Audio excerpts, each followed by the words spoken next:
We did some good things. Games are a byproduct of your practices. What you're good at is usually what you emphasize in practice. Most coaches are perfectionists. You're seeking perfection in an imperfect game. So there's always things for me to break down. As we watched the film last night, I felt we got hurt a little bit too much in guard penetration, pick and roll defenses. I can go litany of things. It's just minutia. But good conference road win. We've got 9 of those.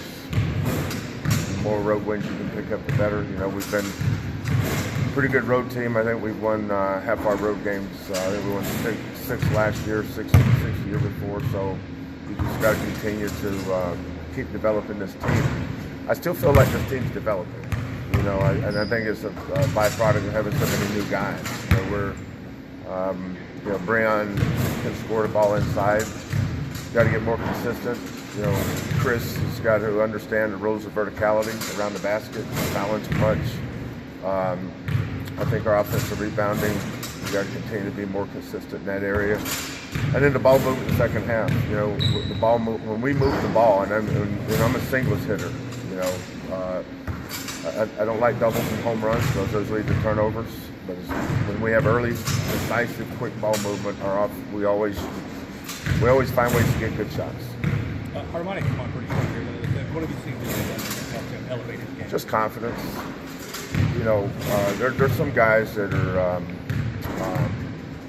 we all see things in players that maybe they don't see in themselves. But I think Armoni's got a chance to be special. About playing behind Dot last year, you're not going to see it. We're going to sit Dot and play Armoni. But he learned every day in practice, and now that he's getting this opportunity, he's in the right spot for him. Armoni's going to continue to grow. He's got to get way more aggressive, and especially little things on defense like closing out, crackbacks off of our post doubles. Little things like that he's got to get better at. But Armoni does not lack for confidence when he jumps up and shoots it.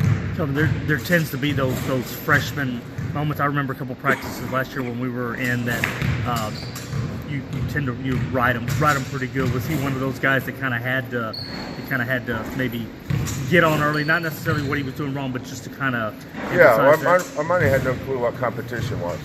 I literally brought Armoni to the front of the film room one day, and I said, Armoni, pick up your right leg. Just stand on one leg. And I did the same thing. I said, let's stand here so you can stand on one leg the longest. I said, you see what we're doing, right? It's a competition. Somebody's going to win that. Somebody's going to lose it. He didn't grasp the competition. He didn't know how to compete. He's one of those guys that knew that coaches always said to play hard, but he didn't understand the competition aspect. And he's still not there. He's still got room to grow. Armoni's not a finished product. He can get a lot better. That's the big thing about any player, that there's two parts of the game. There's the mental part, and then there's just the God-given talent. I remember when you signed him, you talked about what his shot was like, and just from a pure standpoint, he had a really nice shot. We've seen that. Is it just a matter of putting it all together? Armoni's always been a good shooter. When we recruited kids, we don't pull our names out of hats. There's obviously something we like about him, and that's why we recruit him. When we started recruiting Armoni, I remember watching an AAU game, and he was playing against some random AAU team out of Utah. I think he had 12 threes in an AAU game. That's what he does. I didn't recruit Armoni because he's a good defensive player. If I did, he'd probably be Clayton and Can somewhere. He's not there yet in that area, but Armoni is a very good shooter. But the great thing about him, he has an unbelievable mother and father. Great family he comes from, and that's important. Because when kids go through adversity early in their careers, they have to have a support system at home to tell them the right thing. There's so many kids that don't have a support system, so when they're not getting to play and the coach is riding them, they're always giving them an out. Armoni stayed the course.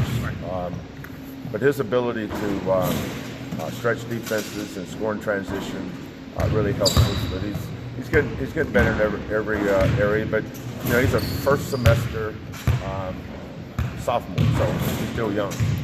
What are your thoughts on the scouting report for Temple? Temple is a ultra talented team that can score in multiple ways. You know, I think their most talented kid is the Quentin Rose kid, who played great on Team USA this summer. He's a 6'7", 6'8" wing that can just beat you off the bounce. Really talented kid. Great individual, go get a basket guy, which always scares you. Enchinoya, 6'10" kid, been there forever. He's finally a senior, but he always plays well against us. We just had a hard time matching up with him, even though we beat him last year. And I think we beat him at Temple the year before. But we've had a hard time matching up with that kid. But their big four is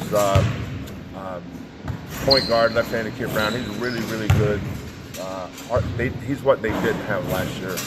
You know, they've got a great win over. Everybody saw what Auburn did to Connecticut the other day. Well, Temple beat Auburn. Temple beat Clemson. I think Clemson's 11-1. Their only losses to Temple. But Temple is one of those teams that they're a flow offensive team. When their kids get in flow, they're dangerous. Shiz Austin, Brown,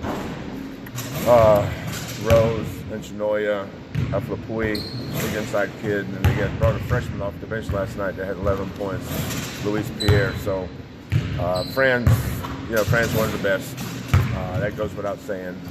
And we're going to be playing against a team that's going to have a little back against the wall mentality. Because, you know, they had a tough start. You know, losing the home game is always tough, and you try to get it back right away. And it's a great opportunity for them to go on the road and get a road win. But for us, you know, it's the same thing reverse. You only get 9 home games. You know, and when you're playing in this conference, as we well know, you got to win your home games. Kelvin, you don't have to deal with this too often, but schedule-wise, it's not uncommon. It's not common to have a Thursday and a quick turnaround Saturday. Is that anything that you just hand your dealt, kind of have to play with it? Hand your dealt. I don't ever complain about that stuff, but both teams have the same thing. You know, they had to play at home last night and jump on a plane today and fly to Houston. You know, we had to jump on a plane last night and fly from Tampa back to Houston. You get in late, pushes your work day back, but you still go to work. We're playing basketball. If this is a problem, we need to get another profession. This is no problem.